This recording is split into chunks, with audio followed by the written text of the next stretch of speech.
It's a new month, which means it's time for a new tier list. Hey, what's going on, guys? It's Ryan here from Game Essays. In this tier list, we're going to be ranking the Zelda games by their intro sequence.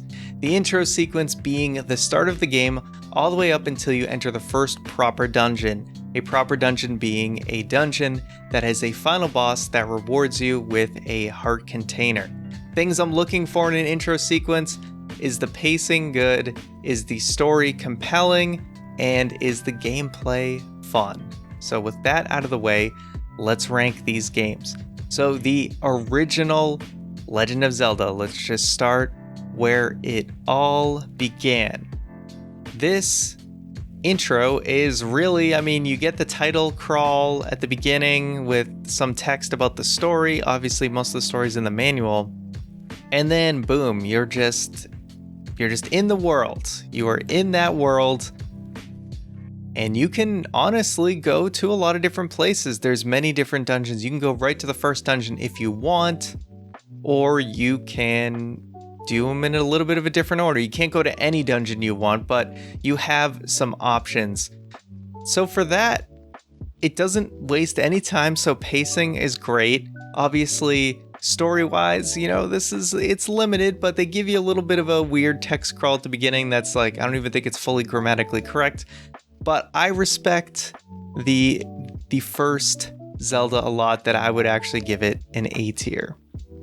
Now Zelda 2, similar sequence. You kind of start at the North Palace and Zelda's asleep, but it's much more restricted of where you can go. There's really only kind of one option you can do, and that is to eventually get the lantern, I believe, from the first palace. Which you just have to go through that cave the first time blind. So you really are just limited to that first dungeon. Technically you could just get the item and move on to other dungeons, but I think most people would just probably finish the first dungeon, being that it's not super hard. And I should say palace, not dungeon. So for that, I'll probably put it more towards B tier. It's a little more limited. Again, it's similar to the first game in story-wise, limitations of the NES, but again, it doesn't waste too much time. You can get into the first dungeon pretty quickly, but the limiting factor definitely being, versus the first Legend of Zelda, where you had a lot more options. So like the lack of story and stuff made up for it by your freedom, whereas in Zelda 2, you still have that lack of story, but the pacing, I think, is pretty good for both of them. A Link to the Past. This is how you do an intro sequence. Definitely an S tier for A Link to the Past. The whole sequence, the whole build up, you get that message from Zelda, your uncle's going in to help. He ends up getting killed. You're running through the rain. You're going through Hyrule Castle. You're rescuing Zelda at the beginning of the game.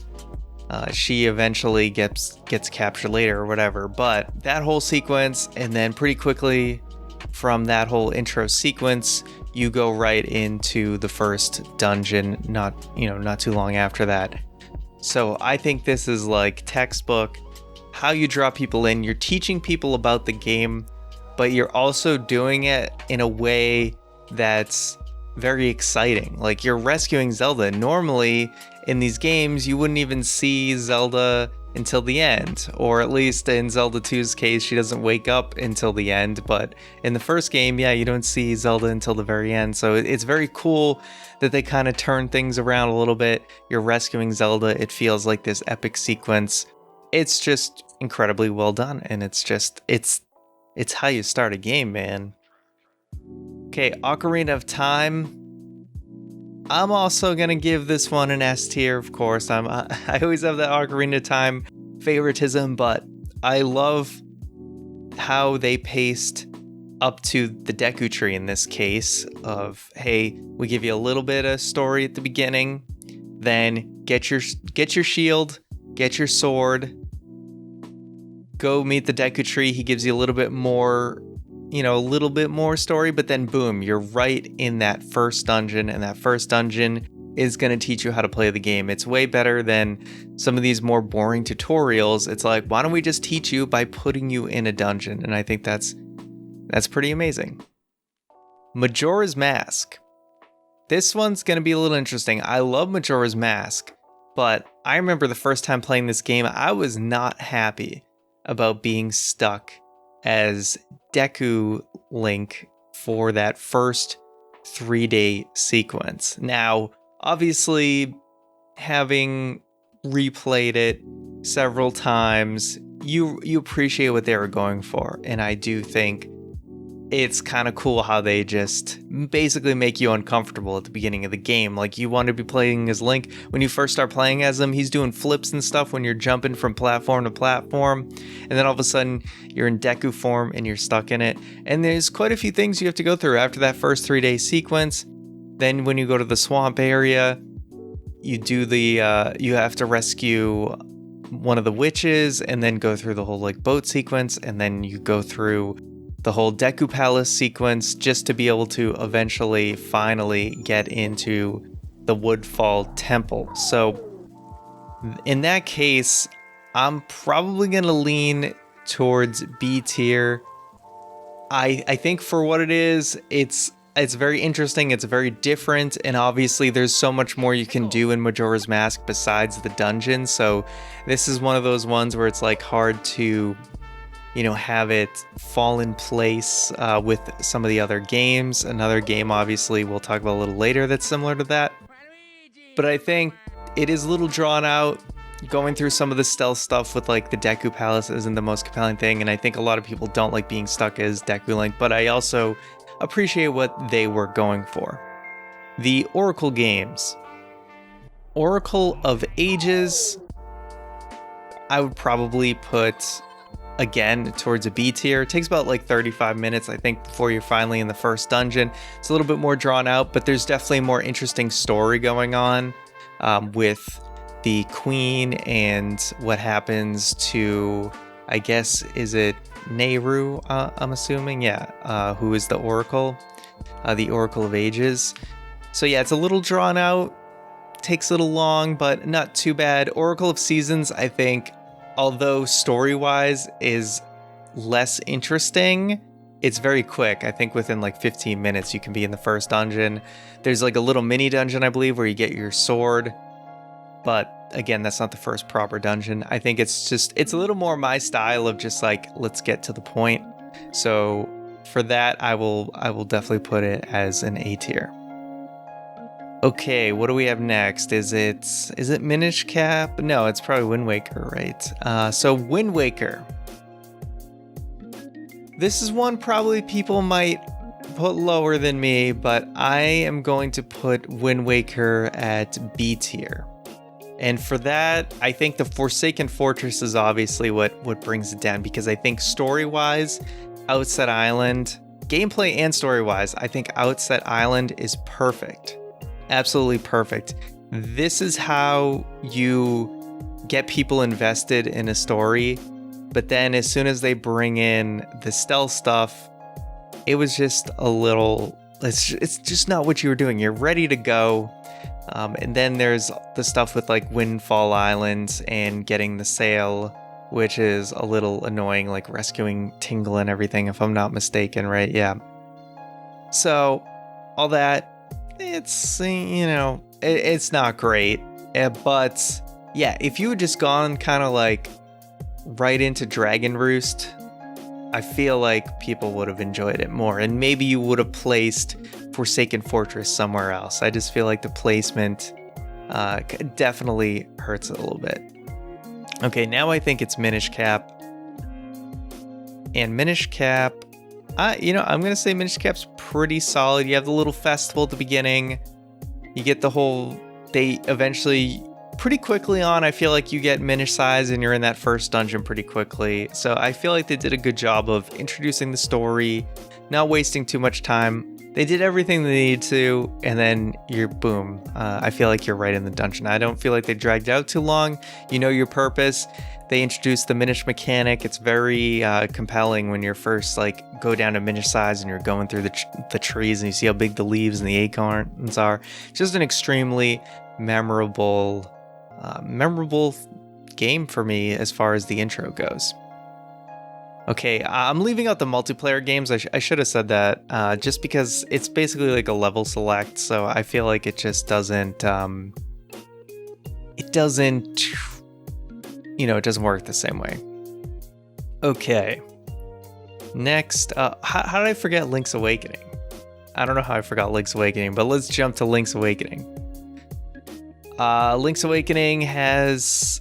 Again, I would probably put it up in the A tier. Again, a nice, solid sequence. Story's good.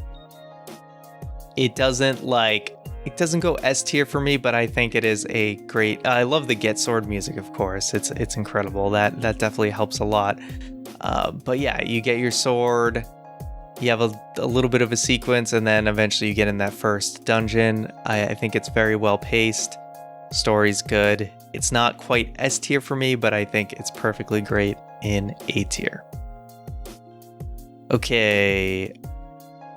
So what is next? Probably Twilight Princess is next, I would imagine. And I'm sorry, not even C tier. It's going in the D tier. It is very dragged out. I just don't enjoy it. I really don't. Fishing for the cat, herding the goats, going back and forth between the Forest Temple and Ordon Village over and over again. It does not do it for me. I love Twilight Princess, but this is one of those intros where anytime I thought about I kind of want to play Twilight Princess, I think about that intro and I'm like, maybe another day. It takes a while to get through that. Once you get through that, the game gets a lot better, but it's just, I think the pacing is horrible. What you're doing, the gameplay is not very fun, and I'm just not into that part of the story. So... there's definitely some cool cutscenes, don't get me wrong. There is some cool cutscenes like visiting Zelda and stuff like that. But yeah, not all of it's great. And going through like Hyrule Castle, the castle underground or whatever it is, sewers. Yeah, it's all not great. But some people love it, and hey, to each their own. Okay, Phantom Hourglass. Phantom Hourglass, I would probably put in B tier. I think it moves along relatively quickly. You have a little intro sequence with like the Temple of the Ocean King. And then I don't think it's too long before you're in that first dungeon. I believe it's a fire dungeon if I'm not mistaken. I think it moves along pretty well. Spirit Tracks definitely drags on a little bit longer. I think story-wise it's a little bit better, but I'd probably put it at C tier. There is a lot of stuff you have to do, and not all of it's super exciting, like sneaking around. You do have to do a kind of a full-on spirit tower sequence beforehand. Not all of it's bad. I think the gameplay is good. But some of the like sneaking around with Zelda in and out of the castle, I had to watch a video to get a little bit of a refresh on it, but it definitely takes quite a bit before you get in that first dungeon, and I feel like that it drags a little bit. Skyward Sword I'm also gonna put in the C tier because I think it is a better intro than Twilight Princess for sure. People think it drags on longer. It definitely does not. Particularly if you compare both HD versions, I think you can get through the intro a lot faster in Skyward Sword. And I feel like there's more exciting gameplay. Not super exciting, mind you, before you get to the first dungeon. But I think it's exciting enough. And I think even though the story kind of drags on a little at the beginning, I enjoy the story a lot more in the beginning of Skyward Sword than I do Twilight Princess. Overall, I think it is a better, story for the game, but a lot of people probably disagree with me on that. But nevertheless, I think, it's annoying when you have to like rescue the Kikwi and everything, and you have to go through the little academy thing to get the bird trophy, that stuff, and then you have to rescue beforehand. I guess you rescue your bird. Yeah, not all of it's great, but I think it is definitely a step above Twilight Princess's intro. Link Between Worlds. Link Between Worlds, I feel like You know, it borrows a lot from A Link to the Past, but I feel like, you know, A Link Between Worlds is great. So I'm going to throw that up in the S tier. It hits the right notes, for sure. Breath of the Wild. So Breath of the Wild, I guess I would define this more as, instead of saying up to the first dungeon, I would say Great Plateau would be what I would consider the intro sequence of the game, because, and if you even wanted to stick with the same definition that, oh, it's up to the first dungeon, I mean, after the Great Plateau, you can get into any of the dungeons relatively quickly, aside from maybe, well, not two of them. I think the what is it, the Goron Divine Beast would definitely take a little bit, because you have to do that whole big sequence. And then the Gerudo one would definitely take a little bit too, because you have to do the whole Yiga clan thing as well. So yeah, but like the Rito one and the Zora one, you can get in relatively quickly, but I'd still would just look at it mostly as the Great Plateau. And I think the Great Plateau is an amazing introduction. It gives you all the tools you need, teaches you everything you need to know, and the mystique of the story, it's all there. I mean, I think it's an S tier intro. It's absolutely an S tier intro. So that's what I got, guys, for intro sequences. I feel like people are definitely going to have some disagreements with me, but that's perfectly fine. I love talking this all out. And I will admit I'm a little hazy on some of these games, so forgive me if some of them lack detail in my explanation. But I feel pretty comfortable in how I rank these here. But definitely let me know how you guys would rank them. And yeah, I'll see you guys next time.